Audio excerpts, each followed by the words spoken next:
Good day mga kaibon.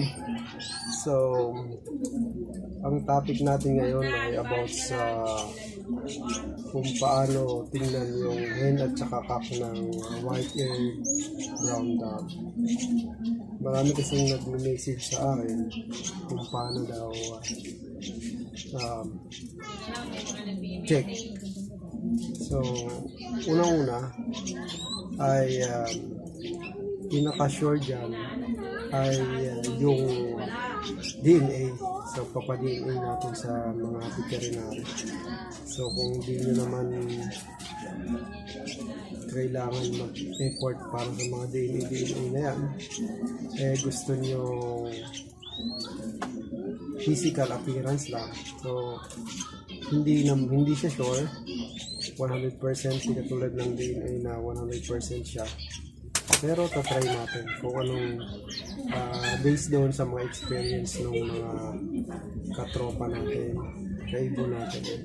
So sa mga napagtanong-tanong ko, so ipapakita ko sa inyo kung ano yung mga summarize natin, kung ano yung sasabihin nila, kung ano ba talaga yung sura ng hen at saka ng cock, para sa mga beginner merong kayong idea. So okay, so check natin to. So ito guys, nag-post ako sa Facebook kung ano yung experience nila sa hen at saka cock, ano ba yung pagkakaiba. So ang sabi sa atin ni Raymond Ferrer, yung malaki ulo yung lalaki at maliit ulo yung babae sa punay. So hindi ko alam kung white ear brown dove yung tinutukoy niya. White ear brown dove naman yung post natin. So yan yung sabi niya. Okay. So ito naman yung sabi ng ating kaibon na si Hamor Charlon. Yung hen maliit, yung cock malaki. So yan naman yung paniniwala niya. So next tayo guys. Ito naman sabi ni Jonathan Angelo Valoria Kapal. So naniniwala ako sa behavior, parang kalapati, pero sa looks ng white-eared malabo sa tagal ko nang nag-aalaga niyan. So yan naman yung paniniwala niya. So okay, next tayo guys ulit. So ito pa ulit guys, si Jonathan Angelo Valoria Kapal. Walang nakakaalam, only DNA can determine. So agree ako dito guys. So DNA talaga pinaka the best yan. Next ulit tayo. Ito naman ang sabi ng kaibo nating si Rai Jean Fricks. So parang mahaba buntot ng male, patulis ulo. Parang mahaba buntot ng male, patulis ulo. Medyo naguluhan ako doon ng konti . So yun naman yung para sa kanya. So marami na kayong idea guys kung paano. Okay, next. So ito pa si kaibong Ryan Fricks. Baluktot daw line ng hen. So piyo hindi ako naniniwala. May pair ako.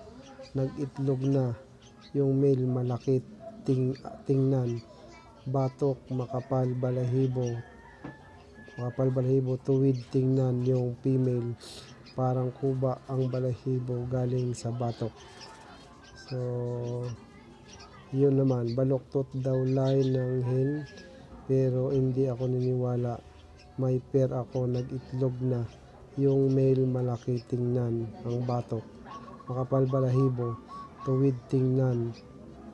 Female parang kuba ang balahibo galing sa batok. Yan pala yun. Okay, so yun tips guys. So, ang sabi naman ni Mark April Gonzales.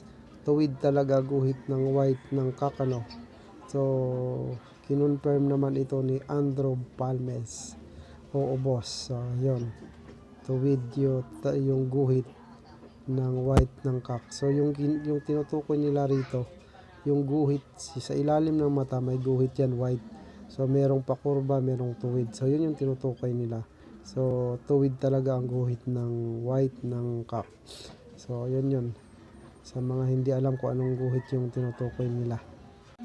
Ang sabi naman ng ating kaibon na si Andrew Balmes ulit, sa tindig pre at sa laki, malaki ang hen, maliit ang kak. Sa guhit na puti, tuwid lang sa kak and hen. Baluktot yung hen. Palatandaan ko, ewan ko lang sa iba. So, yung line baluktot sa hen. So, ayun, sabi ng mga tropa nating mag-iibon. So, hopefully may idea kayo. So, yung tinuturo nilang guhit. So, ito papakita ko sa inyo kung ano yung sinasabi.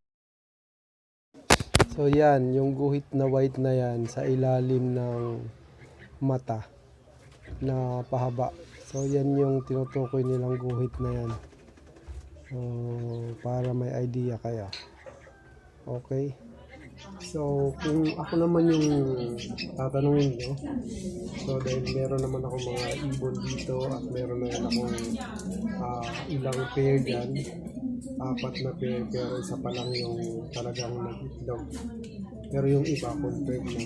Nga lang, hindi pa sila nag-itlog. Isa pa lang yung Rubin na nag-itlog talaga. Makikita nyo naman sa mga video ko, check nyo naman yung painakay ko. So, yun. Kung ako naman yung tatanungin nyo, based doon sa mga nakita ko, so ito naman, sasabihin ko sa inyo para magkaroon kayo ng idea kung paano ma-check yung hen at saka ng white or brown. Ito naman ay akin. So, kung meron kayong may dadagdag, comment nyo na lang down below sa ano natin, sa ating channel. Okay? So, let's go. Ito naman guys, yung akin. So, ito nakikita nyo ay sure 100% kakto. Dahil may partner na yan at nag-mate na sila. So, mag-iitlog na ata yung hen yan. So, ang makikita nyo dito kung mapapansin nyo yung mata, yung palibot ng mata niya ay kulay white. Makikita mo yung mata, yung palibot niya kulay white. So, yun naman. Makikita mo, very visible yung white sa mata. So, papakita ko sa inyo yung iba na hindi ganun ka visible yung white sa palibot ng mata. Hindi natin pinag-uusapan yung sa ilalim ng mata, yung palibot ng mata. So, pakita ko sa inyo yung iba naman. So, ito kung makikita mo, yung mata niya, wala kang makikitang puti, diba? So, yung isa na yun malayo pero may nakikita kang puti sa palibot ng mata mismo. So, isa sa mga nakita akong pagkakapareho ng mga kakko na meron ako dito. So, yun. So, dito naman sa picture na to, yung nasa left side yung kak. So, isang point ko dito ay mas malaki yung kak. So, yung una ay mas visible yung puti, tapos mas malaki yung kak. So, ito yon, malaki yung kak. Sa left side yung kak, yung sa right side naman yung hen dito. So, malaki yung kak para sa akin na. So, yun, isang point ko dito. So, dito na sa video na to makikita mo, yung babae dyan, yung nasa left side, right side yung kak dyan. Kung mapapansin mo, malaki yung kak, diba? So, yung right side yung kak, yun. Tapos, mas malapad yung buntot niya. Mas malapad yung buntot niya kumpara ba doon sa hen. So, at the same time, hindi kasi yung video nito. Hindi mo talaga masyado makita. Mas lighter yung color ng dibdib ng kak. So, yun. Isa sa mga point dito. So, sana... So, yun lang guys. So, sana nagkaroon kayo ng idea So yun yung dalawa, yung bastos, napakabastos. May ginagawa ako rito video, makahalay sila din sa taas, kita nyo. So yun yung idea. So hopefully nakakuha kayo ng idea. Inuulit ko, hindi yan 100%, it might be true or not. So ano pa rin yung pinaka the best dyan is yung pa-DNA. So pero dahil kung marami kang alaga, makikita mo rin kumbaga mapapamilyarize mo rin kung ano yung lalaki at babae sa tingin mo araw-araw sa kanila.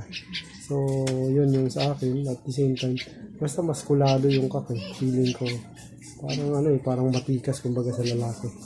So yun yung kakaiba sa kanila. Although mayroong mga iba na parang gusgusin, depende siguro sa pero kadalasan yung malaki, maskulado yung katawan, talagang kaki. So tapos yung malapad yung buntot. So yun yung sa akin. Sa akin lang naman yun. So yung sa iba, may mga comment naman din yung mga tropa natin. So sa mga tropa ko, naisali ko kayo rito. So pasensya na para may tulong tayo doon sa mga baguhan na magkaroon sila ng idea kung paano nila titingnan yung physical appearance. So abangan nyo naman yung isang video ko, gagawa ko ng video. So to how I successfully breed white or brown dog. So yan naman.